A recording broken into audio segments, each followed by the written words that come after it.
네, 오늘은 느헤미야 9장 내용을 가지고 여러분과 말씀을 나누려고 합니다. 하도 오랫동안 중간에 벼가지고 느헤미야 시리즈 설교가 중간에 끊어져가지고 여러분들이 조금 약간 감이 떨어졌을 가능성이 많이 있을 것 같아요.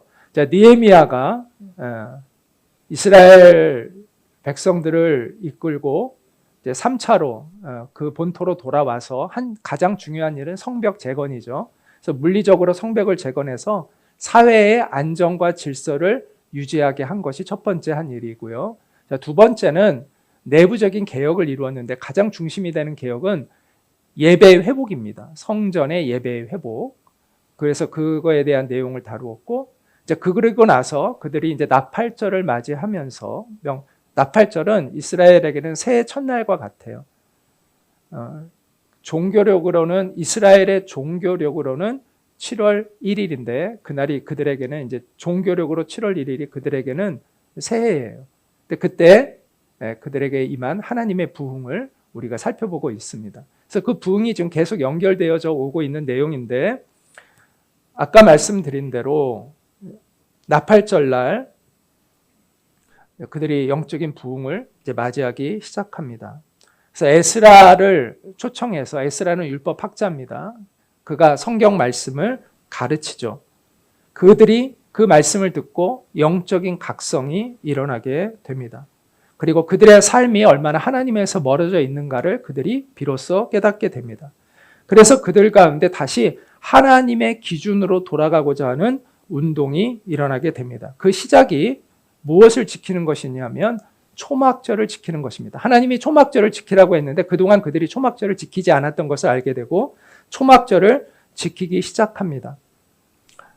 이 초막절은 7월 15일부터 21일까지 7일 동안 진행이 되고 거기에다가 또 플러스 바로 이어지는 축제까지 해서 7 플러스 1의 축제라고 제가 말씀을 드렸는데 결과적으로는 7월 15일부터 22일까지 연결되어지는 그러한 절기였는데 이 초막절의 중요한 핵심은 뭐냐면 이스라엘 백성들이 이집트를 탈출해서 모세의 인도로 이집트를 탈출해서 가나안에 가기까지 광야에서 하나님이 그들을 보호하시고 인도해 주신 것들을 기억하는 그러한 절기입니다. 하나님의 구원, 하나님의 보호하심, 하나님의 인도하심을 다시 한번 기억하게 하는 그러한 절기였습니다. 그들은 이 초막절 기간에도 하나님의 말씀을 계속해서 들었습니다. 그 시간을 통해서 그들은 하나님이 누구이신지를 알게 되었고 하나님이 거룩하신 분인지를 알게 되고 그분이 얼마나 능력이 많으신 분인지를 알게 되고 또한 하나님이 얼마나 그들을 사랑하고 계신지를 깨닫게 되면서 그들은 하나님께 감동했고 또 동시에 그들이 하나님의 그 은혜 가운데서 얼마나 멀어진 삶을 살아왔던가를 절실히 깨닫게 되었습니다. 그래서 초막절이 끝났는데도 그들이 돌아가질 못해요. 그래서 이틀 후에 다시 그들이 집회를 열게 됩니다. 그래서 그달 24일에 7월 24일을 얘기하는 거예요. 이스라엘 자손이 다 모여서 금식하면서 굵은 베옷을 입고 먼지를 뒤집어 썼다. 그리고 이방 사람들과의 관계를 끊기로 결심했다. 그리고 하나님께 죄를 자백했다. 그리고 그들이 낮의 4분의 1은 3시간을 얘기하는 거예요. 3시간은 하나님의 율법책을 읽었고 또 3시간은 자기들의 죄를 자백하고 하나님께 예배하였다. 이렇게 쓰고 있습니다.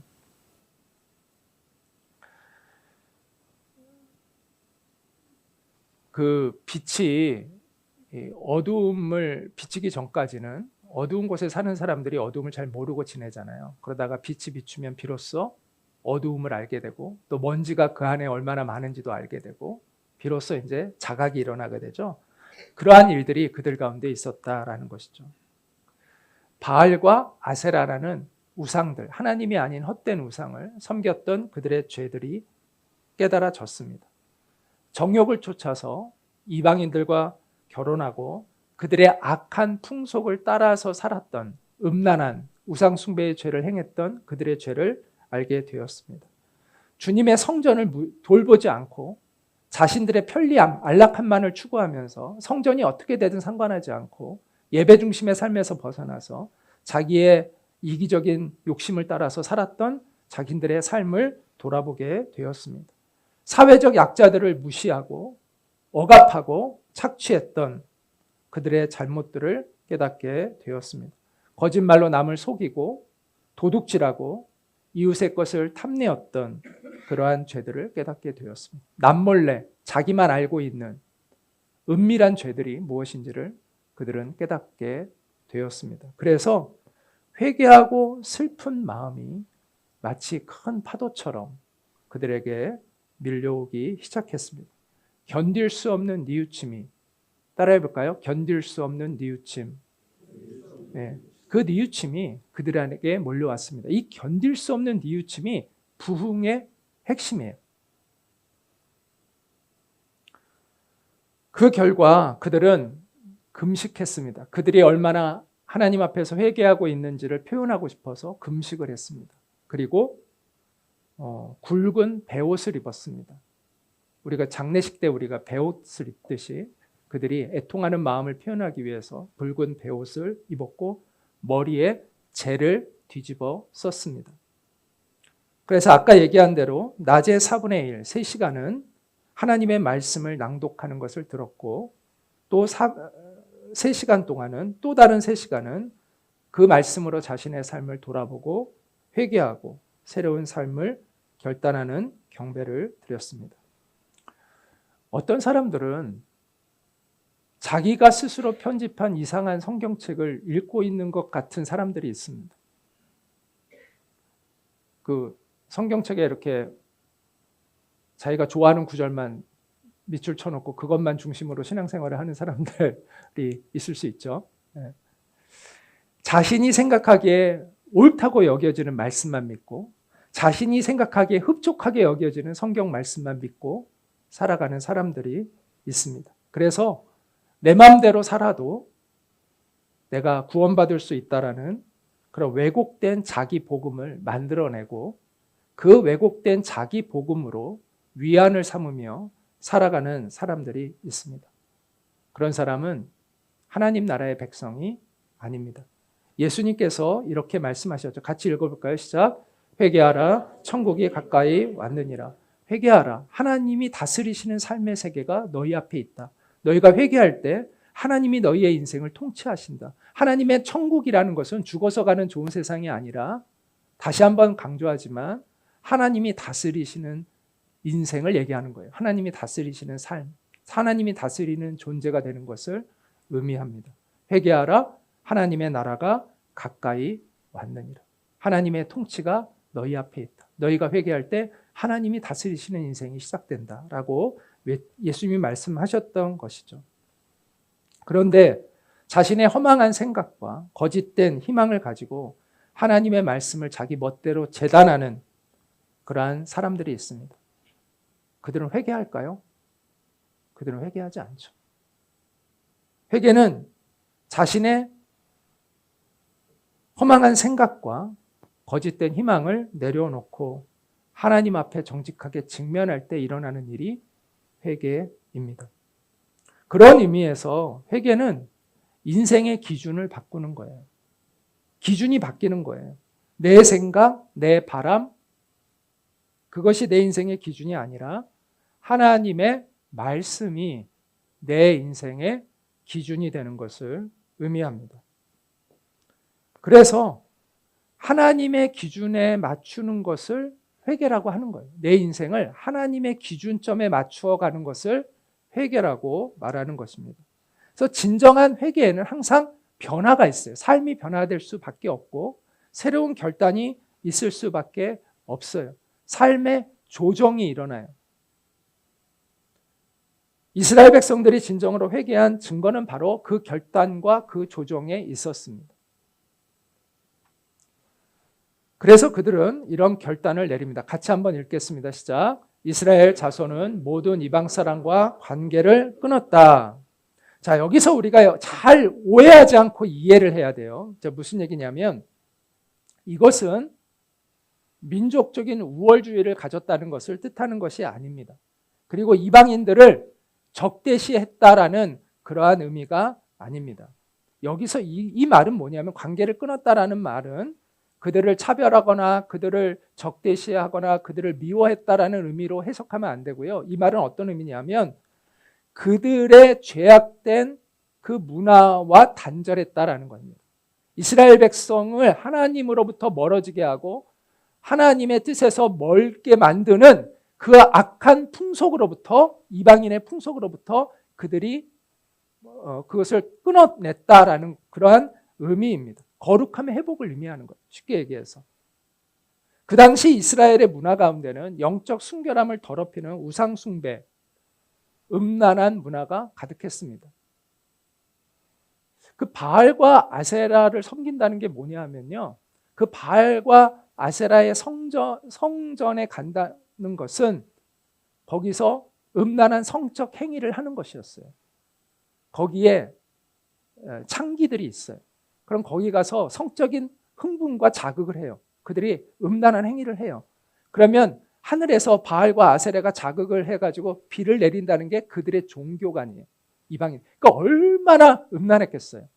성전 안에가 다 그 음란한 그 조각품들로 가득 차 있는 거예요.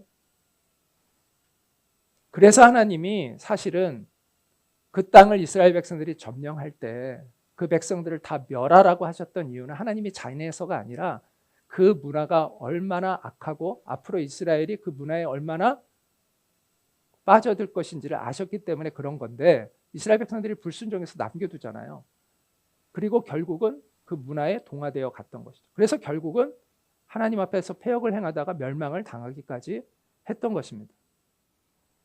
그래서 이제 이 이스라엘 백성들이 하나님의 말씀을 듣고 우리가 무엇을 잘못했는지를 깨닫고 이 이방인의 문화와 단절하기로 결심을 했다라는 것이죠. 그리고 자기의 자녀들을 이방인의 여자와는 결혼시키지 않기로 결심을 했습니다.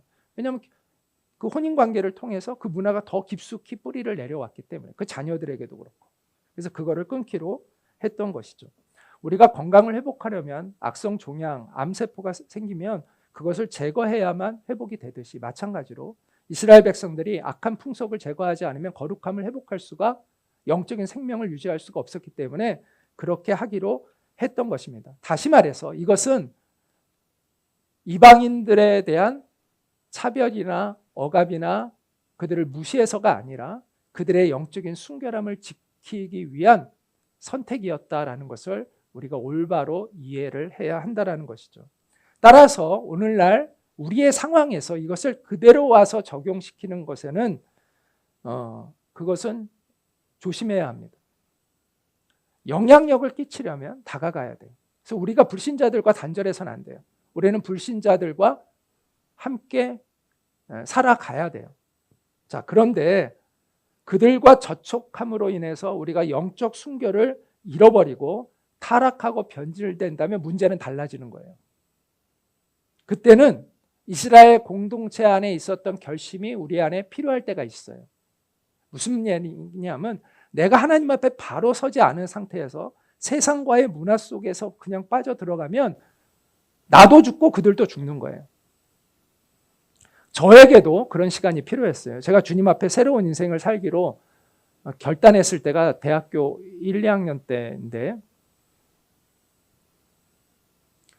저의 그 친했던 친구들, 고등학교 때부터 지내오고 저와 함께 같이 이렇게 어울려서 지냈던 아주 몇몇의 친한 친구들이 있어서 거의 뭐 매일 만나시피 하던 그들과의 관계를 단절해야 됐어요. 왜냐하면 제가 과거에 그들과 어울렸던 그러한 모습은 주님이 원하시는 삶이 될 수 없었기 때문이에요. 그래서 제가 새로운 삶을 살려면 그 친구들과의 관계를 단절을 해야 했습니다. 그 시간은 저에게 무척 고통스러운 시간이었어요. 왜냐하면 오해를 하더라고요. 저를 배신자 취급, 의리 없는 놈, 이렇게 아주 그들의 입장에서는 이해가 안 되죠. 왜 제가 갑자기 저럴까? 제가 그러니까 저에 대한 너무나 서운한 마음이 그들에게도 가득했고 오해도 있었어요. 그런데 그 기간을 지나고 나서 나중에 새롭게 관계가 정립되더라고요. 그리고 그때는 그 친구들도 저를 이해하고 또 오히려 저의 그런 변화된 모습을 그들이 되게 좋게 받아들이고 또 제가 하는 말을 복음을 잘 귀를 기울여 듣더라고요. 어떻게 제가 저렇게 변할 수 있었지? 라는 그러한 의문 속에서 그들도 뭔가가 있구나 라는 그러한 생각을 하게 되고 저와의 관계가 다시 새롭게 정립이 되고 또 그 중에 한 친구는 또 복음을 믿게 돼서 지금도 영적인 좋은 교제를 하고 있습니다. 자, 궁극적으로 우리는 세상 속으로 들어가야 합니다. 그러나 소금과 빛이 되어 세상 속으로 들어가야지 그냥 들어가면 안 됩니다. 그냥 들어가면요, 내 영혼이 죽습니다. 그리고 내 주위에 있는 사람들도 함께 죽습니다. 내가 소금과 빛이 되어야 나도 살고 내 주위에 있는 사람도 살리는 일을 할 수가 있는 것이죠. 예수님은 승천하시면서 제자들에게 세상과 어울리지 말고 세상과 단절하여 기도하라고 하셨습니다. 그래서 그들이 열흘 동안 열심히 기도했습니다. 오순절이 이르러 제자들에게 성령이 임하고 나서 제자들은 어디를 향했어요? 세상을 향해 갔습니다. 다시 세상 속으로 갔습니다. 그리고 그들은 세상에 물드는 사람이 아니라 세상을 물들이는 그러한 사람들이 되었습니다. 세상에 의해서 뒤집히는 인생이 아니라 세상을 뒤집는 그러한 인생을 그들은 살게 되었습니다. 주님이 원하시는 인생은 이처럼 세상에 의해 변질되는 인생이 아니라 세상을 새롭게 만드는 그러한 인생이 되기를, 빛과 소금이 되는 삶을 살아가기를 주님은 우리에게 원하고 계신 것이죠. 이스라엘 백성들이 이렇게 새로운 삶을 살기로 결단한 후에 레위인들, 종교인들이죠. 그 종교인들 가운데 몇 사람이 회중을 대표해서 공동 기도문을 작성해서 이제 하나님께 기도했는데 그 기도문이 느헤미야 오늘 9장 6절부터 37절 긴 내용이 바로 그 공동 기도문입니다. 거기에는 이스라엘의 역사가 기록되어 있습니다. 영광의 역사, 또 나라를 잃고 다른 민족의 지배를 받는 치욕의 역사가 압축되어 쭉 기록되어 있어요. 그러면서 그 역사 가운데 보게 되는 하나님의 자비하심을 찬양하고 있습니다. 멸망당해야 마땅하지만 하나님 앞에 패역을 행해서 마땅히 멸망당해야 하지만 그럼에도 불구하고 하나님이 그들을 용서하시고 보호하시고 또 끝까지 그들을 포기하지 않으시는 그 하나님의 은혜에 대한 찬양이 그 내용의 핵심입니다. 도대체 그 하나님의 인내는 무엇 때문일까요? 도대체 이스라엘을 향하는 그 하나님의 지치지 않는 열심은 도대체 무엇 때문일까요? 그 이유를 느헤미야 9장 32절은 이렇게 밝히고 있습니다. 같이 한번 읽어보겠습니다. 시작. 우리 하나님 위대하고 강하고 두렵고 한 번 세운 언약은 성실하게 지키시는 하나님, 아시리아의 왕들이 쳐들어온 날로부터 이날까지 우리가 겪은 환난을 우리의 왕들과 대신들과 제사장들과 예언자들과 조상들과 주님의 모든 백성이 겪은 이 환난을 작게 여기지 마십시오. 자, 여기서 오늘 여러분과 중요하게 생각해 보고자 하는 것은 한 번 세운 언약은 성실하게 지키시는 하나님이라는 이 표현입니다. 왜 하나님이 그토록 이스라엘 백성들을 포기하지 못하시는가? 그것은 하나님이 그들과 언약을 맺으셨기 때문이다라는 것이고 하나님은 그 언약을 반드시 지키시는 분이다라는 것입니다. 자, 고대 사회에서 약속을 할 때는 약속을 하는 당사자들이 그 동물의 반을 갈라요. 그래가지고 양쪽으로 떨어뜨려 놔요. 그리고 그 사이를 지나갔어요. 만약 저와 우리 김명림 집사님이 서로 이제 약속을 한단 말이에요. 그러면 짐승을 갈라가지고 이렇게 양쪽으로 놓고 우리 둘이 지나가는 거예요. 그럼 그게 뭘 의미하냐? 우리는 우리 중에 누가 약속을 어긴다 하면은 반쪽을 내겠다는 거예요. 네. 그러니까 목숨을 걸고 이 약속은 반드시 서로 지키겠다는 약속을 하는 거예요. 이게 그들의 언약하는 방법이었어요. 하나님이 아브라함과의 언약을 맺으실 때도요, 이 형식을 취하셨어요.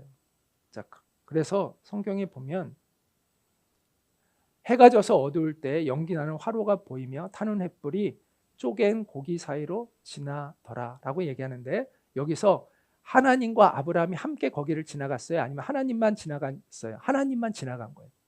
불은 하나님을 상징하는 거예요. 하늘에서 그 불이 내려서 지나간 거예요. 하나님의 임재를 상징하는 것이죠. 하나님만 거기를 지나가셨어요. 하나님이 아브라함에게 나와 함께 여기를 지나가자고 요구하신 것이 아니라 하나님이 혼자 거기를 지나가셨다라는 거예요. 그리고 성경은 이렇게 이야기하고 있어요. 그날에 여호와께서 아브라함과 더불어 언약을 세워 이르시되 내가 이 땅을 애굽 강에서부터 그 큰 강 유브라데까지 내 자손에게 주노니. 일방적으로 하나님이 언약을 맺으시고 내가 이 약속을 지키겠다고 일방적으로 선언하셨다는 거예요. 자, 여기서 우리는 계약과 언약의 차이를 한번 볼 필요가 있습니다. 자, 계약은 쌍방이 동의를 해서 명확한 조건을 걸고 서로의 이익을 위해 맺는 약속을 계약이라고 하죠. 계약의 효력은 상대방이 조건을 이행해야 되는 거예요. 상대방이 조건을 이행하지 않으면 나는 지킬 필요가 없는 것이죠. 반면에 언약은 기본적으로 쌍방의 사랑과 헌신의 관계 안에서 맺은 약속이에요. 물론 언약은 일방적일 수도 있고, 아까 하나님은 아브라함과 맺을 때 일방적이라고 얘기했죠. 근데 꼭 일방적인 건 아니에요. 언약이 항상 일방적인 건 아니에요. 때로는 쌍방적일 때도 있어요. 그래서 시내산에서 모세가 하나님과 이스라엘 백성들의 그 언약을 이렇게 맺을 때 거기에 보면은 거기는 조건절이 있어요. 그래서 항상 무조건적인 게 아니에요. 언약은 일방적일 수도 있고 쌍방적일 수도 있고, 때로는 언약도 조건적일 수도 있고 무조건적일 수도 있지만, 그러나 기본적으로 언약은 사랑과 신뢰의 관계에서 맺는 거예요. 이게 계약과 언약의 차이가 있어요. 그래서 이것을 표로 보면 이렇게 정리를 해볼 수가 있는데, 계약은 상호이익의 관계이고 언약은 사랑과 헌신의 관계이고, 계약은 반드시 상방적이지만 언약은 쌍방적일 수도 있고 일방적일 수도 있고, 계약은 항상 조건적이지만 언약은 조건적일 수도 있고 무조건적일 수도 있어요. 계약은 위반 시에 법적인 책임을 지고 언약은 도덕적 책임을 지는 거예요. 자, 하나님과 아브라함 사이에 맺은 약속은 언약이었어요. 그것도 일방적이고 무조건적인 언약이었어요. 하나님의 주권적인 선언으로 시작이 되었고, 일방적으로 하나님께서 그것을 자기가 지키겠다고 보증하셨어요. 이게 하나님과 아브라함이 맺은 그 언약이에요. 그리고 하나님이 그것을 다시 한번 이렇게 확증을 하신 적이 있어요. 같이 읽어볼까요? 내가 내 언약을 나와 너 및 내 대대후손 사이에 세워서 영원한 언약을 삼고 너와 내 후손의 하나님이 되리라. 이 이스라엘이 아브라함과 하나님과 맺은 언약의 기초 위에 있다는 거예요. 그래서 하나님이 그들을 끝까지 포기하시지 못하는 거예요. 물론 이스라엘 백성은 하나님께 순종해야 할 도덕적 책임이 주어져 있었습니다. 그리고 그 결과에 따라서 그들의 운명은 달라졌습니다. 그래서 불순종한 이스라엘 백성들이 하나님의 징계를 받아서 바벨론 제국의 포로로 끌려가기까지도 했습니다. 그러나 그럼에도 불구하고 하나님이 그들을 포기하시지 않으셨던 그 이유는, 하나님과 이스라엘 백성들이 맺은 그 계약은 아브라함과 맺은 그 언약의 기초에 있었고, 하나님의 사랑과 그 헌신의 기초에 있었기 때문에 비록 그들이 잘못해서 그러한 하나님의 징계를 받았지만 하나님이 그들을 포기할 수가 없었던 것이죠. 그래서 성경에서 이 표현이 굉장히 많이 나옵니다. 너의 하나님 여호와. 이게 수백 번 나와요. 느헤미야 9장 5절 오늘 내용 중에서도 이렇게 나와요. 너희 무리는 마땅히 일어나 영원부터 영원까지 계신 너희 하나님 여호와를 송축할지어다 이렇게 표현하고 있습니다. 이게 언약의 관계를 강조하고 있는 거예요. 언약의 주체자가 하나님이시고 이스라엘은 그 언약의 백성이라는 것을 이야기하고 있는 것입니다. 우리 인간들의 대부분의 언약이 아니죠. 우리 인간 간의 대부분의 약속은 계약이죠. 상호 의존적입니다. 누가 그 약속을 파기하면 깨어질 수밖에 없죠. 그래서 사실 인간관계의 이 약속들은 깨어지기 일쑤예요. 그러나 하나님이 우리와 맺으신 그 언약은 상호 의존적인 약속이 아닙니다. 만약 그렇다면 우리에게는 희망이 없죠. 그런데 감사하게도 상호 의존적인 약속이 아니기 때문에 하나님의 언약 가운데 우리가 있기 때문에 하나님의 성품이 하나님의 열심이 우리와 맺은 그 언약을 보증하고 있기 때문에 우리에게는 희망이 있는 것입니다. 이스라엘 백성들이 바로 그것을 찬양하고 노래했던 것이죠. 그 예레미야 선지자라고 있습니다. 그 예레미야 선지자는 이스라엘 백성들이 바벨론에 끌려가기 전에 끌려갈 것이라고 마지막으로 예언하면서 실제로 이스라엘 백성들이 끌려가는 것까지 목격했던 선지자예요. 그래서 그 사람을 눈물의 예언자라고 이야기를 합니다. 그런데 그 느헤미야가 이렇게 그 느헤미야서에 기록해 놓았어요. 이스라엘의 하나님 여호와께서 너희가 말하는 바 칼과 기근과 전염병으로 말미암아 바벨론 왕의 손에 넘긴 바 되었다 하는 이 성에 대하여, 이 예루살렘 성을 얘기하는 거예요. 이와 같이 말씀하시니라. 보라, 내가 노여움과 분함과 큰 분노로 그들을 쫓아보내었던 모든 지방에서 그들을 모아들여 이곳으로, 이 예루살렘 땅으로 다시 돌아오게 하여 안전히 살게 할 것이라. 그들은 내 백성이 되겠고 나는 그들의 하나님이 될 것이며 내가 그들에게 한 마음과 한 길을 주어 자기들과 자기 후손의 복을 위하여 항상 나를 경외하게 하고 내가 그들에게 복을 주기 위하여 그들을 떠나지 아니하리라 하는 영원한 언약을 그들에게 세우고 나를 경외함을 그들의 마음에 두어 나를 떠나지 않게 하고 내가 기쁨으로 그들에게 복을 주되 분명히 나의 마음과 정성을 다하여 그들을 이 땅에 심으리라. 이렇게 약속을 해놨어요. 이 약속이 이제 수십 년이 흘러서 느헤미야 시대에 이루어지는 것을 우리가 지금 보고 있는 거예요.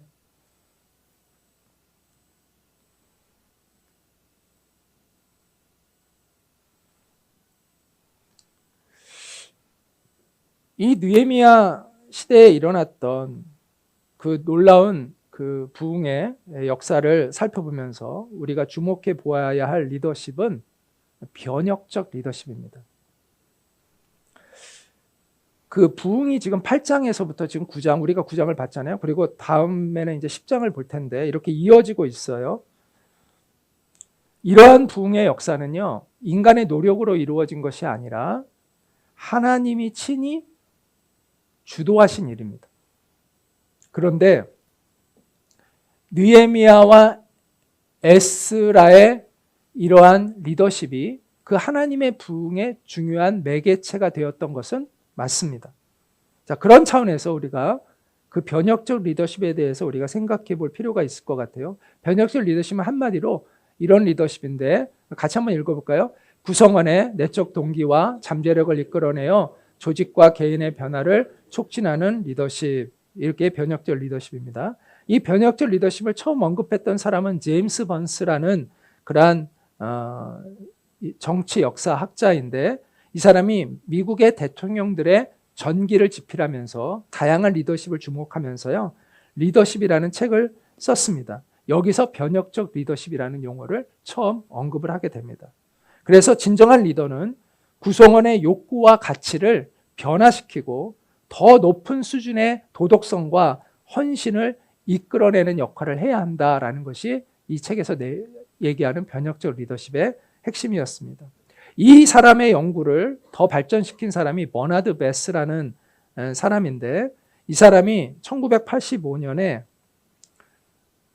번역을 하면 기대를 뛰어넘는 리더십과 성과라는 그 책에서 이 변혁적 리더십의 구체적인 요소들을 이야기를 했습니다.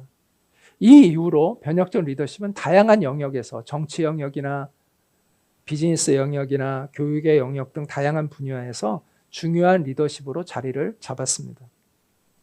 이 변혁적 리더십 전에는 뭐가 있었냐면 거래적 리더십이 있었습니다. 자, 거래적 리더십이란 뭐냐면 그 리더와 구성원의 관계 기반이 보상에 있어요. 보상과 교환에 있어요. 쉽게 얘기하면 잘하면 상 주고 잘못하면 벌 주는 거예요. 이게 거래적 리더십이에요. 이 거래적 리더십은 단기적인 성과에는 효율적이에요. 그런데 장기적으로는 그렇지 않아요.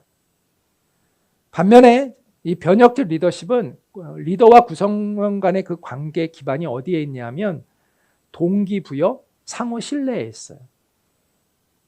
그래서 자발적으로 구성원들이 참여하고 자신의 가치를 발견하고 조직의 비전을 함께 추구해 나가도록 이끌어주는 것, 이것을 변혁적 리더십이라고 이야기를 합니다. 변혁적 리더십은 장기적으로는 변혁적 리더십이 필요하다고 이야기를 합니다. 단기적으로는 거래적 리더십이 효과가 있을 수 있지만 장기적인 성장에서 볼 때는 변혁적 리더십이 발휘되어야 한다라고 이야기를 합니다. 그러면서 버나드 베스라는 그걸 더 발전시킨 그 버나드 베스라는 사람이 아까 이야기를 했는데 그 리더십에 대한 이야기를 그분이 이제 변혁적 리더십을 발전시켰다고 얘기했는데, 그 사람이 이 변혁적 리더십의 요소를 이 영어는 앞에 그 글자들을 워낙 영어가 이게 다양한 문자가 있다 보니까 이 앞에 이 글자를 맞춰서 뭐 I면 다 I로 이렇게 맞춰서 이렇게 하는 것들을 많이 해요. 그래서 이거를 4IS라고 해서 다 I로 시작하잖아요. 이렇게 해서 외우기 쉽게 다 이렇게 만드는 것들이 좀 미국 사람들이 이런 걸 좋아해요. 그래서 이렇게 네 가지를 이야기를 했는데, 그 네 가지가 변혁적 리더십의 네 가지 I 요소가 뭐냐면 이상적인 영향력, 영감적 동기부여, 지적 자극, 개별적 리더입니다. 이 이상적 영향력은 뭐냐면 리더가 롤 모델이 되어야 한다는 거예요. 롤 모델이. 그러니까 모범적인 행동을 통해서 이상적인 모델을 제시해 줘야 된다는 거예요. 여러분, 나처럼 되셔야 됩니다 라고 하고 이렇게 보여줄 수 있어야 된다는 거예요. 그래서 리더는 도덕적이고 윤리적이고 책임 있는 행동을 해서 구성원들로부터 존경과 신뢰를 얻고 나도 이 사람처럼 되고 싶다라는 마음을 줄 수 있어야 된다는 거예요. 이게 이상적 영향력이 이야기하는 거예요. 자, 영감적 동기부여는 한마디로 얘기하면 강력한 비전을 제시하는 거예요. 그래서 그 비전을 향해서 구성원들이 한마음이 되어서 동기부여를 받고 열정을 가지고 그 비전에 참여하도록 이끌어 주는 거예요. 그래서 미래에 대한 가능성을 강조하고 그 미래의 가능성을 향해서 함께 나아갈 수 있도록 돕는 것. 이게 영감적 동기부여예요. 자, 지적 자극은 뭐냐? 쉽게 얘기하면 혁신성을 추구하는 거예요. 기존의 사고 방식, 문제 해결 방식을 고집하지 않고 그것을 제고하도록 그렇게 유도하는 거예요. 그래서 창의적 사고를 갖도록 혁신적인 접근을 할 수 있도록 격려하는 거예요. 그래서 새로운 아이디어로 발전된 그러한 모습으로 나아갈 수 있도록 돕는 것, 이것이 지적 자극이 이야기하는 거예요. 자, 개별적 리더는 한마디로 얘기하면 구성원들의 성장을 돕는 걸 얘기하는 거예요. 그래서 개인적인 그 구성원들의 필요와 성장에 관심을 기울이고 리더가 멘토링을 해주고 또 개별적인 상담을 통해서 구성원들이 개인적으로 성장해 갈 수 있도록 돕는 것, 이것을 개별적 배려라고 이야기를 합니다. 자, 에스라와 느헤미야의 이 변혁적 리더십을 보면 이 네 가지 요소가 다 들어가 있는 것을 우리가 보게 됩니다. 자, 에스라는 이상적 영향력을 끼치는 사람이었죠. 뭐 솔선수범하고 또 도덕적으로나 사람들에게 귀감이 되는 그러한 사람이었습니다. 또 느헤미야와 에스라는 희망의 비전을 제시했죠. 영감적 동기부여를 했던 것이죠. 성벽 재건에 대한 비전, 성전 회복에 대한 비전, 이스라엘 공동체의 영광을 회복하는 비전을 그들은 제시했습니다. 또한 그들은 지적 자극을 하죠. 그래서 이스라엘 백성들이 하나님의 말씀에 관심을 갖고 그 말씀을 듣기를 원하는 사람들이 되었습니다. 그렇죠? 그러니까 영적인 자극, 지적인 자극을 주었어요.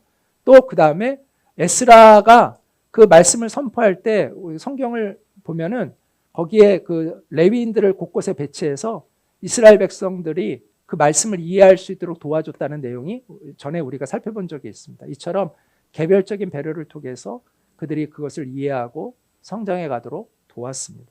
이처럼 느헤미야와 에스라가 변혁적 리더십의 팀 워크를 잘 했던 거예요. 그러니까 팀 리더십을 잘 발휘했던 것이죠. 그 결과 이스라엘은 놀라운 변화를 이룰 수가 있었습니다.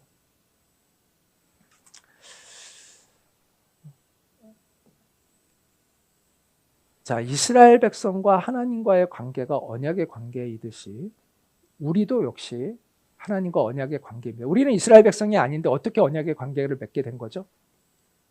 예수 그리스도의 복음 때문이죠. 하나님이 아브라함의 믿음을 의로 여기시고 그를 하나님의 언약의 백성이 되게 하신 것처럼 우리가 예수님을 믿는 그 믿음을 하나님이 우리를 의로 여기시고 우리와 관계를 회복하셔서 우리를 하나님의 백성으로 맞아 주신 것이 예수 그리스도의 복음의 핵심이죠. 그리고 그 약속은 흔들리지 않는 약속입니다. 하나님이 아브라함과 이스라엘 백성들에게 나는 너의 하나님이다 라고 말씀하시는 것처럼 예수 그리스도 안에서 하나님의 자녀가 된 우리에게 하나님은 나는 너의 하나님이다 라고 말씀하고 있는 것이죠. 그래서 주님은 그 언약을 지키시기 위해서 지금도 우리 안에 일하고 계십니다. 무한한 인내를 가지고 우리를 이끌고 계십니다. 자, 그러면 여기서 중요한 질문을 우리가 던지고 이제 마무리를 하려고 합니다. 자, 그러면 이 언약을 지키시는 하나님의 신실하신 은혜를 내가 깨닫게 되었다면 우리는 어떤 반응을 하나님께 보여야 할까요? 내가 이제 구원 받았으니까 이제는 내가 무슨 짓을 하든 괜찮다. 이게 우리가 하나님의 언약의 백성으로 가질 수 있는 태도입니까?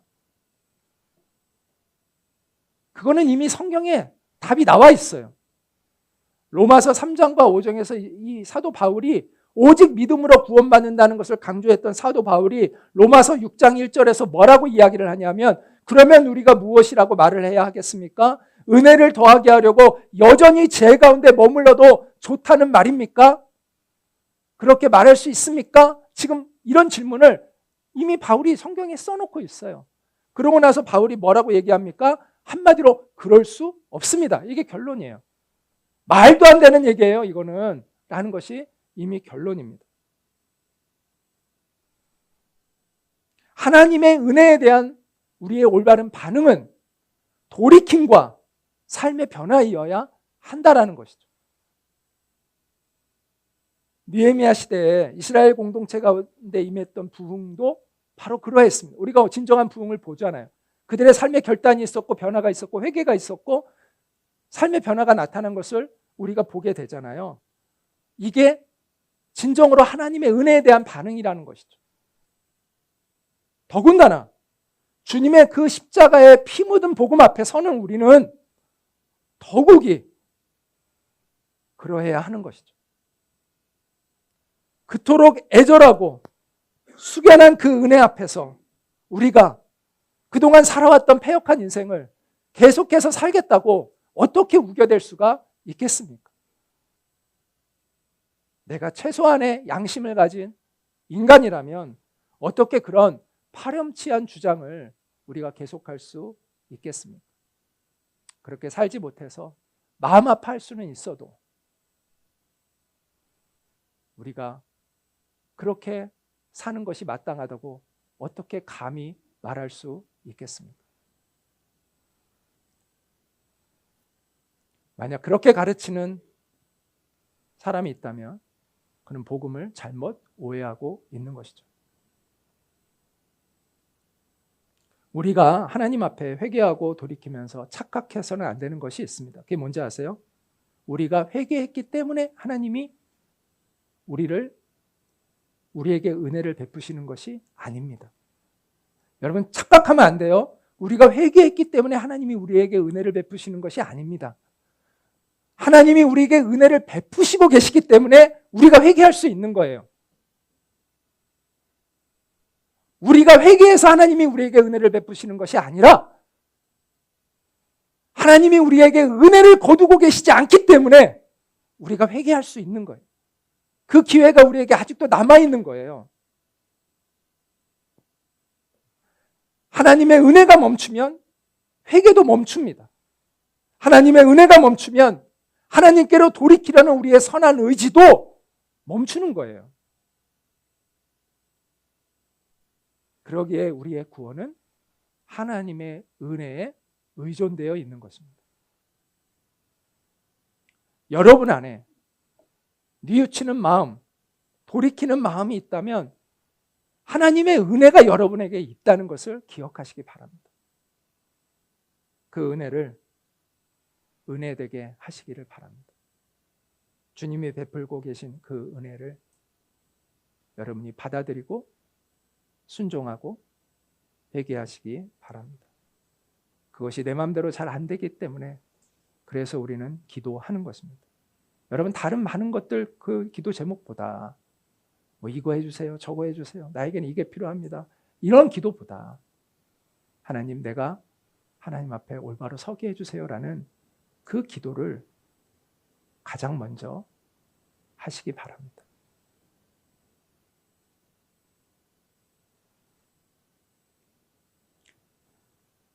하나님의 언약과 관련해서 여러분에게 한 가지 더 덧붙이고 싶은 게 있는데,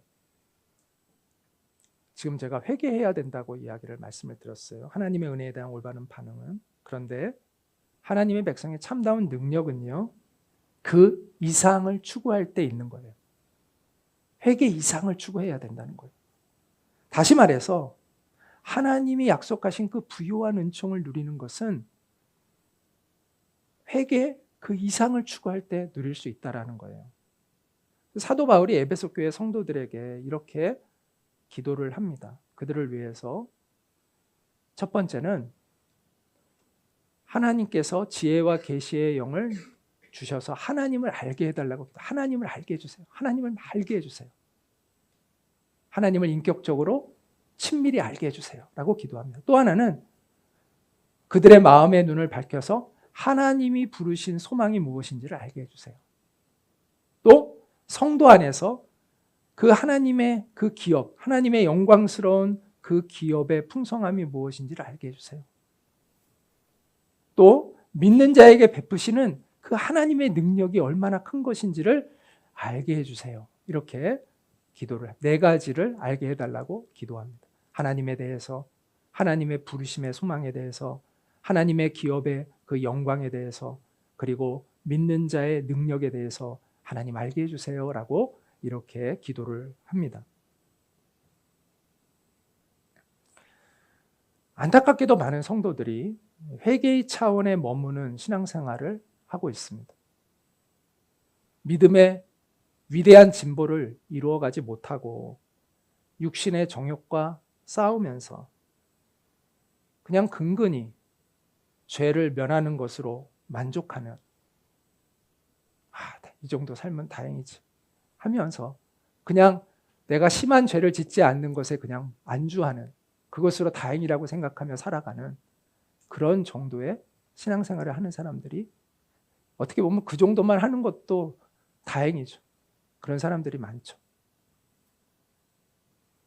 그런데 그것은 그나마 다행이긴 하지만, 그나마 정상이긴 하지만, 그것은 하나님이 예비하신 그 풍성한 은혜에 이르기에는 아직 너무나 못 미치는 것입니다. 하나님께서는 우리를 그 정도의 인생에 머물도록 하시는 것이 아닙니다. 우리는 우리의 눈이 열려서 하나님의 언약 안에 담겨 있는 그 부요하고 풍성한 하나님의 은혜를 볼 수 있어야 합니다. 여기서 말하는 부요하고 풍성한 은혜란 우리가 재물을 많이 얻고 또 출세하는 그러한 차원을 말하는 것이 아니라 하나님의 임재가 있는 하나님의 영광이 가득한 그러한 존귀한 인생을 의미하는 것이죠. 언약에는요, 책임이 따릅니다. 의무가 따릅니다. 근데 하나님이 그 책임을 다하지 못하는 이스라엘 백성도 용서하시고 긍휼히 여기시고 그 책임을 다하지 못하는 사람들도 하나님이 지금도 긍휼을 베푸세요. 맞아요. 하나님은 은혜가 풍성하시고 긍휼을 베푸세요. 그런데 언약의 의무와 책임을 다하지 못하는 사람에게도 하나님이 이렇게 그들을 불쌍히 여기신다면, 은혜를 베푸신다면 하나님의 언약에 신실하고자 하는 그 하나님의 백성들에게 하나님은 어떤 은혜를 예배하고 계실까요? 여기에 대한 눈이 우리 가운데 열려야 한다라는 것입니다. 그들조차도 불쌍히 여기시는 하나님이 하나님의 신실하신 언약 앞에 살기로 결심하고 그것을 지키고자 몸부림치는 자를 향한 그 하나님의 예비하신 은혜는 어떤 것일까를 우리가 볼 수 있어야 한다라는 것이죠. 회개는 진정한 그리스도인의 시작일 뿐입니다. 회개 너머에 있는 그 온전함과 영광스러움을 향해 우리는 나아가야 합니다.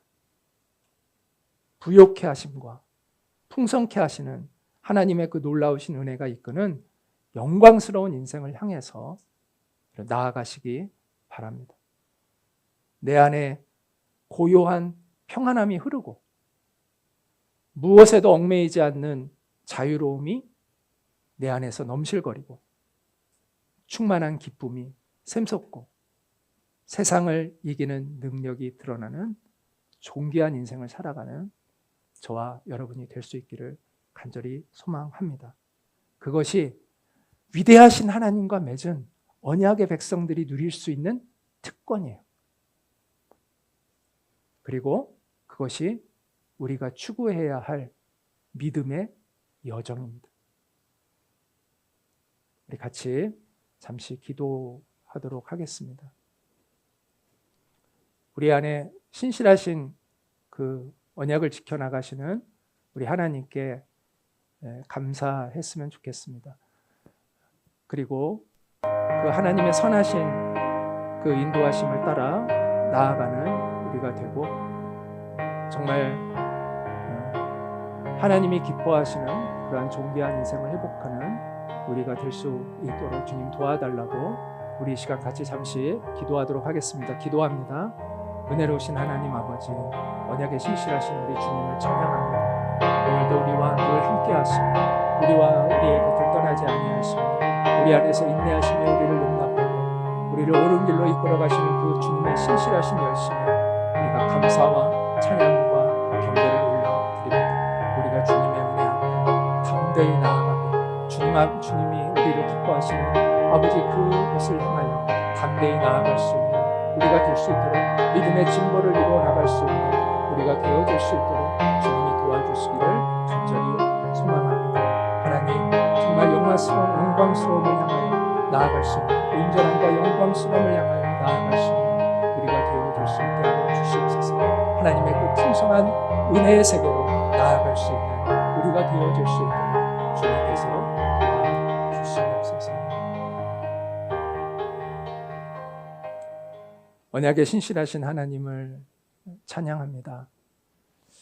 늘 주님 앞에 부끄럽고 연약한 우리이지만 우리와 언약을 맺으시고 그 언약을 지키시는 신실하신 하나님이 계시기에 우리에게 늘 희망이 남아있음을 주님 앞에 고백합니다. 하나님, 우리가 주님 앞에 온전한 믿음으로 반응할 수 있는 저희들이 되기를 원합니다. 하나님의 그 언약에 우리도 신실하게 반응할 수 있는 우리가 되어지기를 원합니다. 우리의 연약함으로 우리의 마음에 소원하는 이 바를 소원하는 바대로 우리가 살아가지 못하고 있음을 주님 앞에 고백합니다. 주님 우리를 불쌍히 여기시고 도와주셔서 우리의 마음에 간절한 소원이 이루어질 수 있게 도와주시고 하나님 앞에 온전해질 수 있는 하나님의 그 풍요로운 은혜의 세계 안으로 나아가고 하나님 우리가 이 땅에서 빛과 소금의 역할을 온전히 감당할 수 있는 사람들로 살아갈 수 있도록 우리를 이끌어 주시기를 원합니다. 하나님의 그 신실하신 열심을 우리가 의지합니다. 우리 안에 계신 성령님 우리를 도와주시고 우리를 이끌어 주시옵소서. 예수님의 이름으로 기도하옵나이다. 아멘. 이제는 우리의 유일한 소망 되시는 우리 주 예수 그리스도의 은혜와 하나님 아버지의 크신 사랑과 성령님의 교통하심이 오늘 이 예배를 드리며 하나님의 언약에 감사하고 그 언약 앞에 신실한 자로 서기를 원하는 모든 사랑하는 성도들 위해 늘 함께 있기를 간절히 축원하옵나이다. 아멘.